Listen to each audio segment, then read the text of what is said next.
High rise అపార్ట్మెంట్లో ప్లాట్లు కొంటున్నారా?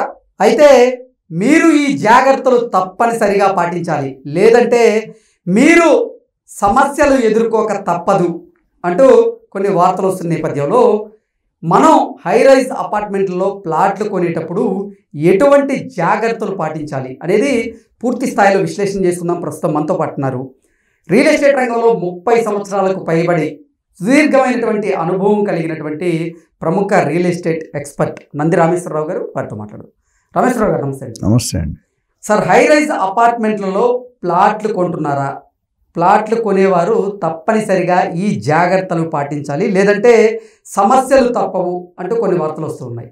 High rise అపార్ట్మెంట్లలో ప్లాట్లు కొనేవారు ఎటువంటి జాగ్రత్తలు పాటించాలి, లేదంటే ఎటువంటి సమస్యలు వచ్చేటువంటి అవకాశం ఉందంటే ఏం చెప్తారు? ఈ ప్రశ్నకి ఆన్సర్ చేసిపోయే ముందు హై రైజ్లో కాదు, హైదరాబాద్లోనూ కానీ ఇండియాలో రియల్ ఎస్టేట్ కొన్నప్పుడు ఏ ప్రాపర్టీ అయినా ఏ సెగ్మెంట్ అయినా ఖచ్చితంగా ఫాలో చేసిన పాయింట్ కొన్ని ఉన్నాయి కామన్గా. అది ప్లాట్ అవ్వచ్చు, ఫ్లాట్ అవ్వచ్చు. హై రైజ్ కొద్దిగా డిఫరెంట్గా ఉంటుంది. సో మీరు హై రైజ్ కనుక దాని మీద మాట్లాడదాం. హై రైజ్లో కొనుక్కునేటప్పుడు ఏంటంటే మీరు చూసుకుంటే, ఇప్పుడు నేను మొదటి నుండి ఇండిపెండెంట్ హౌస్ మా ఓన్ హౌస్లో ఉండడం అలవాటు. ఫ్లాట్కి వెళ్ళాలి, సిటీ గచ్చిబౌలిలో మన బంజారాహిల్స్ ఇండిపెండెంట్ హౌస్ కొనుక్కోలేము. సో నేను చాలా రోజులు ఆగాను, ఎందుకంటే నాకు పబ్లిక్ 3,000, 5,000, 10,000 ఉంటే నాకు నచ్చదు. అది నా టేస్ట్, మీకు నచ్చవచ్చు, ఇంకొకటి నచ్చకపోవచ్చు. రకరకాల ప్రతి మనిషి టేస్ట్ వేరే ఉంటుంది. హై రైజ్కి వెళ్ళినప్పుడు ముఖ్యంగా మీరు చూసుకోవాల్సింటే, ఇప్పుడు లేటెస్ట్ మనం మాట్లాడుకున్న FTL బఫర్ జోన్లో ఉందా లేదా, ఆ కడుతున్న బిల్డర్కి అనుభవం ఉందా లేదా. అంటే ప్లాట్లు చేసేవాడు విల్లాలు కట్టలేడు, విల్లాలు కట్టినాడు అపార్ట్మెంట్. 3 different segments. విల్లా అనేది 4-5 కోట్లు ఉంటుంది, అపార్ట్మెంట్ అనేది 1-2-3 కోట్లు ఉంటుంది, ప్లాట్ అనేది 10 లక్షల నుండి అవైలబుల్ ఉంటుంది. సో మీరు కొనుక్కునేటప్పుడు డాక్యుమెంటేషన్ వైజ్ ఒక క్లారిటీ ఉండాలి. డాక్యుమెంటేషన్ అంటే మనం అంతకుముందు చాలాసార్లు మాట్లాడుకుని మళ్ళీ ఒకసారి రిపీట్ చేస్తాను. Link documents, legal opinion, encumbrance certificate, valuation, mutation, government permissions, ఇప్పుడు latest Hydraa FTL buffer zone, ఇవన్నీ కూడా ఖచ్చితంగా ఫస్ట్ టైం సెకండ్ టైం కొనేటట్టయితే బయర్కి నేను చెప్పేది ఏంటి, ఇన్వెస్టర్ కానీ ఖచ్చితంగా మీరు ఒక real estate professional agent appoint చేసుకోండి. చేసుకుంటూ చాలామంది గత 10 నెలల్లో 10 కంపెనీలు పైగా 10,000 కోట్లు కలెక్షన్ చేసి కంపెనీలు బోర్డు తిప్పేశాయి. ఫ్రీ లాంచ్ ఆఫర్ అని చెప్తున్నాం. కాబట్టి చాలామంది నాకు ఫోన్ చేసి, సార్ ఇది 10,000 నాకు 6,000కి ఇస్తున్నారు, 5 సంవత్సరాల ప్రాజెక్ట్ అంటే అది కొనకండి. 5 సంవత్సరాలు ఎవడు ఉంటాడు, ఎవడు పోతాడు, ఎవడు నీకు తెలియదు, నాకు తెలియదు. సో మీరు 40% చూస్తున్నాడు, బిల్డర్ నుంచి 60% చూస్తున్నాడు. మీరు 60%, 90% ఇమీడియట్ కట్టాలి. ఈ భూమి మీద పర్మిషన్ లేదు, రేరా లేదు, DTC లేదు, HMDA లేదు, బిల్డర్ ఎవడో తెలియదు మనకి. మీరు డబ్బులు 4,000 తగ్గించారు కదా, ఎంతగా 4,000 తగ్గించారు మీకు తెలియదు కదా. సో 4,000 చూసుకుంటే 6,000 చూసుకుంటే బోర్డు తిప్పేస్తున్నాడు. తర్వాత మీరు లబో దిబో అంటున్నారు. అది కాకుండా ఎందుకంటే ఖచ్చితంగా హై రైజ్లో కొనుక్కునేటప్పుడు మీరు ఒక ప్రొఫెషనల్ ఏజెంట్ పెట్టు. ఎందుకంటే ఆయనకి లోకల్ నాలెడ్జ్ ఉంటుంది, గ్రిప్ ఉంటుంది. ఏ బిల్డర్ మంచోడు, ఏ బిల్డర్ రెప్యుటేషన్ ఎట్లా ఉంది, పర్మిషన్, పాత ప్రాజెక్ట్ అంతకుముందు చేసిన ప్రాజెక్ట్ కంప్లీట్ చేశాడా, కంప్లీట్ చేయకపోతే 10 ప్రాజెక్ట్స్ 10లో ఎన్ని కరెక్ట్ టైంలో డెలివరీ చేశాడు అన్న స్పెసిఫికేషన్, సేల్ అగ్రిమెంట్లు ఏవైతే ఇచ్చాడో స్పెసిఫికేషన్ ఇచ్చాడా, టైం మీద డెలివరీ చేశాడా, గవర్నమెంట్ పర్మిషన్ వచ్చాయా, ఇవన్నీ కూడా చెక్. బిల్డర్ రెప్యుటేషన్ ఏముంది, మార్కెట్లో ఎంప్లాయీస్ ఏమంటున్నారు, పాత కస్టమర్స్ ఏమంటున్నారు, existing customers, upcoming customers, future, past అన్ని కస్టమర్స్ కలవాలి, సైట్లో వెళ్ళి చూడాలి.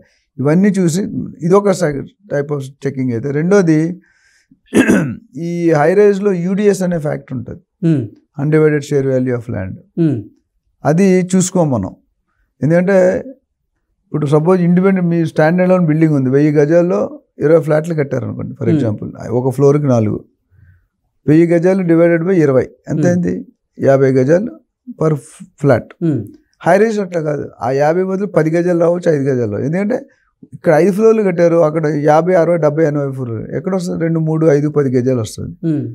రేపు పొద్దున ఆఫ్టర్ 50 years బిల్డింగ్ కోలుకొడితే మీ వాల్యూ, ల్యాండ్ ఎంత ఉంది అదే వాల్యూ, కన్స్ట్రక్షన్ వాల్యూ ఉండదు. ఇప్పుడు కారు 10 సంవత్సరాల తర్వాత దాని వాల్యూ అంతా 0, బుక్ వాల్యూ 0. కాబట్టి ఆ అపార్ట్మెంట్ కూడా ఒక 10-12 సంవత్సరాల తర్వాత పెరుగుతుంది. తర్వాత 15 సంవత్సరాల నుండి డిప్రిసియేషన్ స్టార్ట్ అవుతుంది. ఆ బిల్డింగ్లోకి వెళ్ళాలి, బూత్ బంగ్లాలా తయారవుతుంది. మరో చరిత్రలో బంగ్లా చూసాడు అట్లా ఉంటుంది. సో నేనేమంటానంటే, హై రైజ్ చూసుకున్నప్పుడు ఎమ్యూనిటీస్లో చాలా దెబ్బతింటారు. కార్ పార్కింగ్ దగ్గర నుండి amenities, central gas pipe line, swimming pool, club house, park, ఇవన్నీ కూడా ఉంటాయి. సో చాలా మంది బిల్డర్స్ అందరూ కొంతమంది బిల్డర్స్ డెలివరీ చేయట్లేదు, మీ దగ్గర ఛార్జ్ చేస్తారు. 2 కోట్లు పెట్టి ఫ్లాట్ కొంటే ఓ 10 లక్షలు 15 లక్షలు 20 లక్షల్లో మీకు ఎమ్యూనిటీస్ కింద ఛార్జ్ చేస్తారు. అందుకే హైదరాబాద్ పరిసర ప్రాంతాల్లో ఉన్న హై రైజ్ అపార్ట్మెంట్లలో ఇప్పుడు ఫ్లాట్లు అమ్ముడు పోక చాలా ఖాళీగా ఉన్నట్టున్నాయి. ఉన్నాయండి. ఇప్పుడు ఆఫ్కోర్స్ ఈ 1 year డిలే వల్ల నీకు ఎక్కువ కనిపిస్తుంది, 1,50,000 పైన ఉన్నాయన్నారు. బట్ అమ్మేస్తారండి. నేను మీకు కొనుక్కునే వాళ్ళకి ఇప్పుడు అదృష్టం అంటే లాస్ట్ ఇయర్ రేట్ ఇప్పుడు వస్తుంది. మీరు చూసుకుంటే రేవంత్ రెడ్డి సీఎం అయిన దగ్గర నుండి ఇంతవరకు రేట్లు పెరగలే. అంటే ఇప్పుడు కొనుక్కునేవాడు అదృష్టవంతుడు. లాస్ట్ ఇయర్ ఏ రేటుకి అయితే అమ్మాడో ఇప్పుడు కూడా అదే రేటుకి అమ్ముతున్నాడు. ఏ బిల్డర్ కూడా ధైర్యం చేసి పెంచలేదు. కానీ ఇప్పుడు గవర్నమెంట్ పెంచాక పెంచుతారు. సో ఎవరైనా వెయిట్ అండ్ వాచ్ పరిస్థితిలో ఉంటే మాత్రం డెఫినెట్గా కొనుక్కోవడం మంచిది.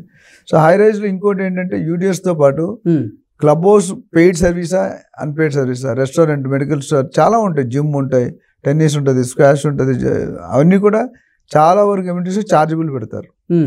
ఆ ఛార్జ్ పెడితే ఎంత ఛార్జ్, నువ్వు స్విమ్మింగ్ పూల్కి వెళ్తే కాస్ట్యూమ్స్కి వెళ్తే ఛార్జ్, కొన్ని కమ్యూనిటీస్ ఫ్రీగా పెడుతున్నారు. అది క్లారిటీ తీసుకోవాలి. తర్వాత మీకు కార్పెట్ ఏరియా ఎంత ఉంది, కామన్ ఏరియా ఎంత ఉంది, బిల్టప్ ఏరియా ఎంత అది చూసుకోవాలి.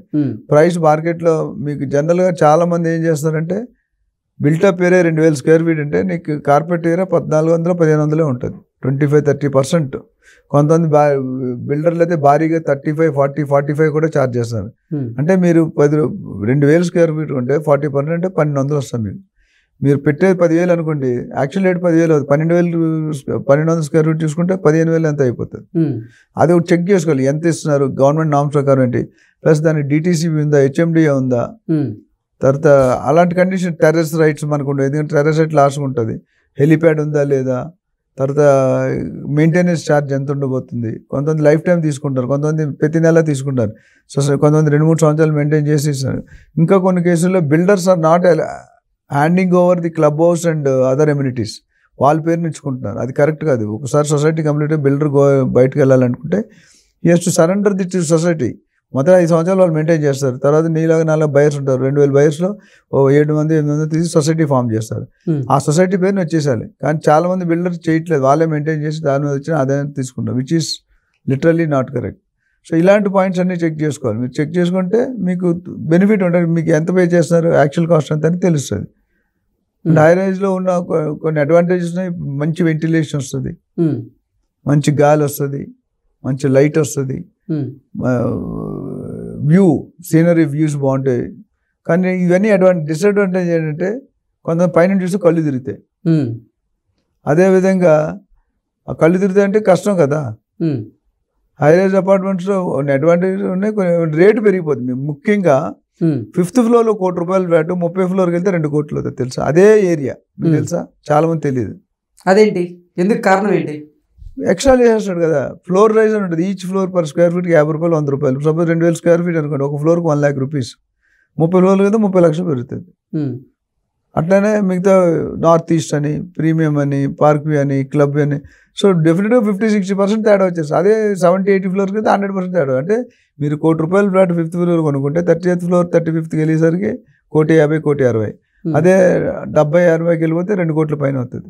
ఏరియా అంతే, డిజైన్ అదే, రూమ్స్ అవే, ఎత్తు మారుతుంది. అంటే కాస్ట్ పెరిగే కొద్ది కూడా వీళ్ళకి అంటే ఇచ్చేటువంటి స్థలం కూడా ఎక్కువ ఇస్తారా? స్థలం ఎక్కువ ఎవరు, కాస్ట్ ఆఫ్ కన్స్ట్రక్షన్కి వేస్తున్నారు. స్థలం అంతే ఉంటుంది. Okay, cost of. ఇప్పుడు నువ్వు ఈ ఫ్లోర్లో మొయ్యాకల్లా లేబర్ డైరెక్ట్ వస్తుంది, నువ్వు 10th ఫ్లోర్కి ఎలా తీసుకెళ్తావు, సర్వీస్ లిఫ్ట్లో తీసుకెళ్ళాలిగా. మోస్ట్ అయితే వెళ్ళలేవు, దానికి ఎంత పవర్ కన్జ్యూమ్ అవుతుంది, మెటీరియల్, సిమెంట్, ఇసుక, ఇటుకలు, what ever. So cost of construction పెరిగితే కూడా పెంచుతారు. Okay, thank you so much.